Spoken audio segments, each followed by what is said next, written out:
Welcome back to the Deep Dive. So this is part 2 of our look into technologies, threats, and tools. And today, our mission is really to peel back the layers on malware. You know, this constantly evolving digital adversary. We're not just defining it. We want to uncover its stealthiest tricks, how it spreads, the surprising variety out there, and really critically, how AI is just completely reshaping the whole threat landscape. Yeah. So yeah, let's unpack this. What are we actually talking about when we say malware? What is this thing? That's a great question. And what's fascinating, really, is just how broad that definition is. At its core, malware is basically any software that's intentionally designed to cause trouble, disrupt, damage, get unauthorized access to systems. Okay, so like a catch-all term. Exactly. It's an umbrella term. It Yeah. covers this huge, constantly changing range of threats. You know, the familiar ones like viruses, worms, Right. but also more insidious things like trojans and rootkits. And just to show how stealthy they can be, think about fileless malware right from the start. Fileless. Yeah, unlike, traditional malware that leaves a file somewhere on your hard drive, this stuff operates almost entirely in your system's memory. Wow. It makes changes to, like, native operating system processes, which means, basically, it often leaves no real trace for standard antivirus scans to pick up. Okay, that's pretty unsettling already. Something running without leaving a footprint. It feels like we're just constantly under siege, doesn't it? So how does this, invisible enemy actually get onto our devices? How does it breach the walls? You're right. It is incredibly pervasive.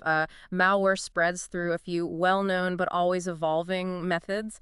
By far, the biggest one is still phishing email. Still email, after all this time. Still email. In 2023, something like 88% of malware attacks started with an email. And these aren't the crude scams anymore. No Nigerian prince emails. Yeah, not usually, no. They're really sophisticated. Attackers make emails look exactly like they're from trusted places. Your bank, maybe a delivery company, even your own IT department. And they have malicious links or attachments. You click on them, and bam, the malware is on your system. 88% from email. Yeah. Wow. That suggests the human factor is still the weakest link, right? Yeah. Despite all the tech. Oh, absolutely. It really highlights that, our own vigilance is just as critical as any software defense. Beyond emails, malware also spreads through infected websites and dodgy downloads. Right. You might hit what they call drive-by downloads. Mm-hmm. Just visiting a compromised site can be enough to infect you without you clicking anything specific. Seriously, just visiting. Yeah. Or you download something that looks legit, like some free software, but it's got malware bundled inside. Then there's removable media, USB drives, classic vector. They can get infected during manufacturing or just pick something up from a machine that's already compromised. We also see attackers exploiting software vulnerabilities. They go after what are called zero-day exploits. 0 day. Yeah, these are like unknown weaknesses in software or operating systems, stuff the developers haven't even found or fixed yet, so attackers get a free pass, essentially, a head start. And often these technical methods are boosted by social engineering, basically manipulating people into clicking the link, opening the file, giving up info, tricking you into letting the malware in. So it's a mix of tech exploits and, well, tricking people. And it's clearly not just our laptops anymore. What kind of devices are actually being targeted? What does this all mean for us, for our everyday digital lives? Yeah, the reach it's astonishingly broad now. It's not just desktops. It's your smartphone, your tablet, and this is crucial, your Internet of Things, your IoT devices. Smart home stuff, like Yeah. thermostats and cameras. Exactly. Think about it. A simple USB drive can automatically install nasty software when you plug it in. And yeah, your smart home devices, routers, IP cameras, they've been pulled into massive attacks. Remember the Mirai botnet? That was huge. It infected over 600,000 IoT devices, just exploited dozens of different vulnerabilities in them. Wow, 600,000. Yeah. And those devices, because they're always online and maybe don't have the best security, they become really attractive targets. They might store sensitive data or give access to it or just become part of a bigger attack network. It's everywhere, so pervasive. And if it infects so many things, the potential damage must be, well, immense. What are the actual risks here? What's at stake? Well, if we look at the bigger picture, the stakes are incredibly high for individuals, for businesses, everyone. The most obvious risk is probably data theft. Passwords, credit card numbers, personal info. Stuff that ends up on the dark web. Exactly. Used for identity theft, sold off. Then there's system disruption. Malware can cause operational chaos, data loss you can't recover, complete system crashes. Especially things like viruses and worms that spread like wildfire. And for businesses? Huge financial loss. Downtime costs a fortune, you might face regulatory fines, then there's the cost of cleaning up, and maybe even worse is the reputational damage. Losing customer trust. That's incredibly hard to win back. Think about rootkits, for example. They can give attackers complete remote control, like admin-level access. So they basically own the system. Pretty much. And they can hide other malware, like keyloggers that record everything you type. It's like a secret backdoor. We even saw malware like Zacinlo being used for advertising click fraud. Yeah. Just quietly making money for the attackers while slowing down your machine. Okay, that's a lot to worry about. Right. But before we get deeper into all the different types of malware, maybe we should pause for a sec. Let's talk about some basic practical things people can actually do to protect themselves. Because it sounds complex, but some protections must be fundamental right now. Absolutely. And it's crucial to think in layers. There's no single silver bullet. First off, your anti-malware or antivirus software, think of it like your digital immune system. It needs to be running, offering real-time protection, scanning constantly. And keep it updated, I assume. Critically important. It's only as good as its latest update. Second, be extremely careful with emails. Like we said, it's the main way in. Don't open suspicious attachments. Don't click weird links, even if they seem to be from someone you know. If it feels off, verify it some other way. Call them, text them. Good advice. What else? Updating software, your operating system, your browser, your apps. Keep everything up to date. Those updates often patch the very vulnerabilities attackers exploit. It's non-negotiable, really. Also, be careful with connections. Avoid public Wi-Fi for sensitive stuff like banking. Or if you have to, use a VPN, a virtual private network, to encrypt your data. Right, VPNs. Good shout. And finally, probably the most important, user education. Just understanding these risks, knowing the common tricks, that's your best first line of defense. Being aware. Great, actionable stuff. Okay, so we know how it spreads, the risks, some basic defense. Let's get into the weeds a bit. You mentioned malware isn't just one thing. It's this huge ecosystem of different programs, right? Okay. Each built for a specific kind of digital harm, stealing, encrypting, deleting, spying. It sounds like we're facing a whole specialized arsenal, not just one weapon. That's a perfect way to put it. It really is an arsenal. And knowing the different types helps you understand the threat better. Let's start with the ones that focus on spreading. The spreaders. Think of viruses like digital hitchhikers. They need to latch onto a legitimate program or file. Yeah. And it's only when you run that program that the virus activates, spreads, and maybe corrupts your data or messes up your system. Remember the I Love You virus back in 2000? Oh, yeah. Vaguely. That was huge, wasn't it? Massive, billions in damage. It showed how a simple email attachment could cause global chaos. A seemingly innocent file turned deadly. Then you have worms. People often mix them up with viruses. What's the difference? The key difference is worms are self-sufficient. They replicate and spread independently across networks.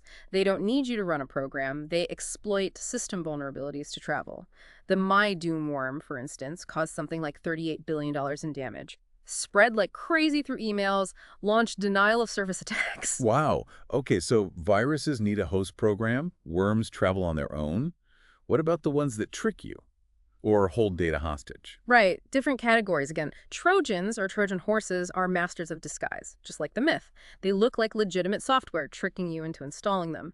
But once they're in, boom, they create backdoors, steal data, give attackers remote access.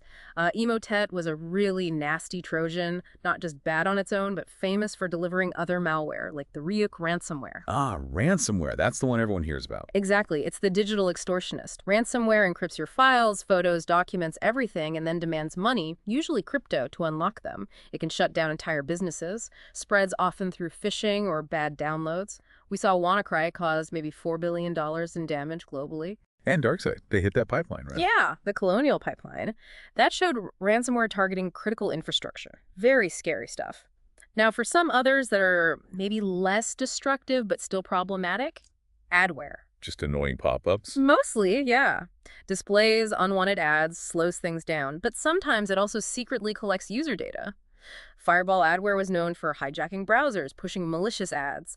Closely related is spyware. This stuff secretly gathers data about you, your browsing habits, logins, financial details. Oh, that sounds bad. It is. Very hard to detect sometimes.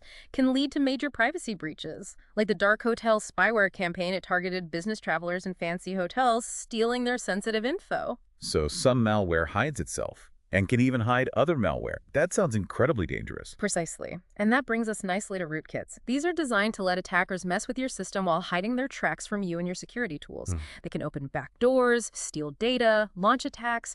What makes them really nasty is how hard they are to find and remove. Often, you need to completely wipe the system. Zactinlo, which we mentioned for click fraud, also a rootkit. And then simpler, but still effective, keyloggers. They just record what you type and sometimes your mouse movements. Some legitimate uses, but mostly used maliciously to steal passwords, bank details. Olympic Vision was one example. Okay. And you mentioned that stealthy one earlier. Fileless. Right, fileless malware. Again, operates in memory, no trace on the hard drive. It uses legitimate system tools against you, things like PowerShell or WMI, to do its dirty work. Makes it exceptionally tough for traditional detection. Astaroth is a known one. Okay. What else is in this lovely arsenal? Well, there's cryptojacking.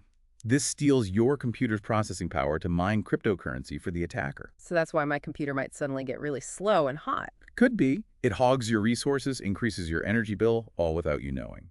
CoinMiner, for example, mined Monero silently. Then there's wiper malware, pure destruction, designed just to permanently erase data, often making the system unusable. Whispergate is an example used in targeted attacks to just destroy data. No recovery. Just wipes everything clean. Nasty. And of course, with phones everywhere, we have mobile malware. Infects smartphones, tablets, even smartwatches.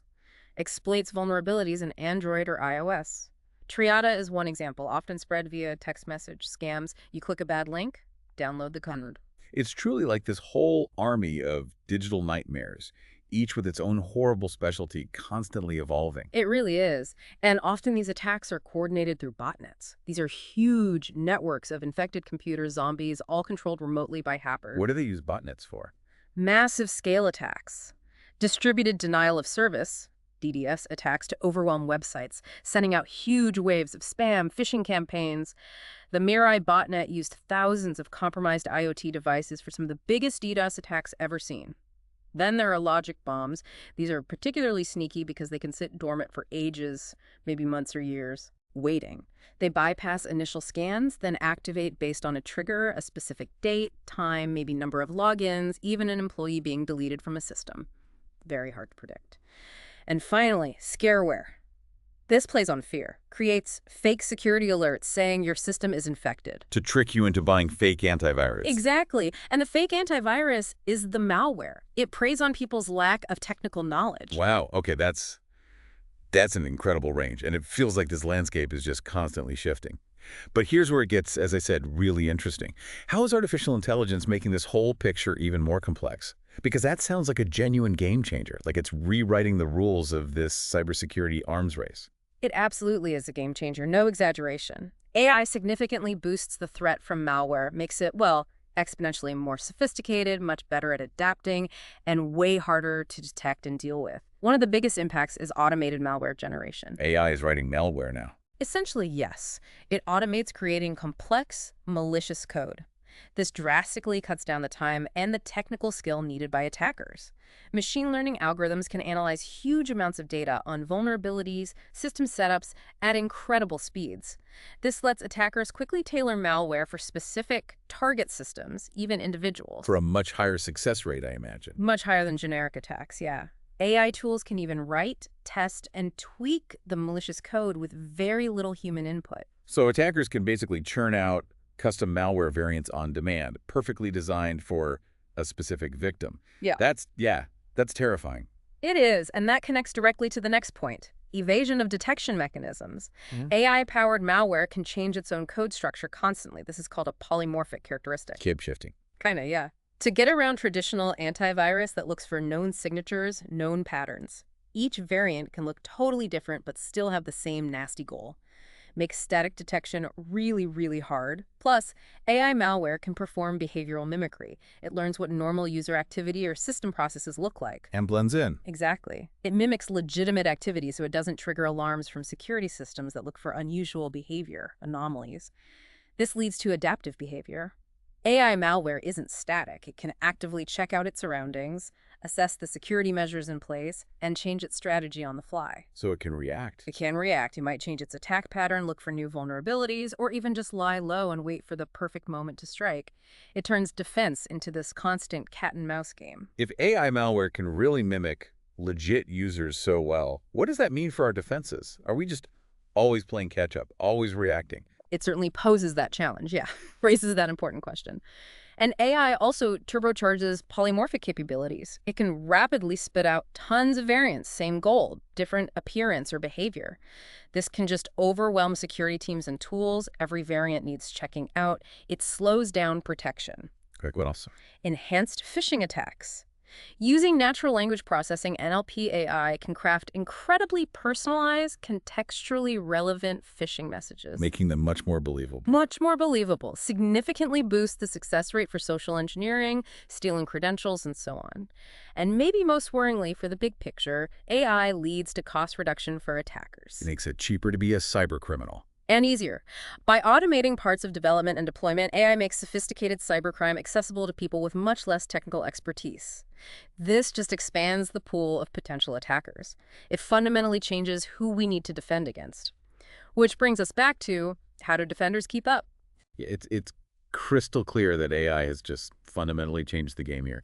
Malware is now a much tougher, constantly evolving opponent. It really is this relentless cat and mouse game, and AI just upped the stakes massively for everyone involved. That's the heart of it, really. And as AI tech keeps advancing, you can bet AI-powered malware will too. It just keeps getting smarter, which means defenses also have to get smarter, often using AI themselves just to keep pace. So, thinking ahead, what does this escalating AI arms race really mean? For digital security overall, for society, but also for your personal online safety? How do you prepare for a world where malware isn't just a static program, but potentially an adapting learning entity? It's something to really mull over.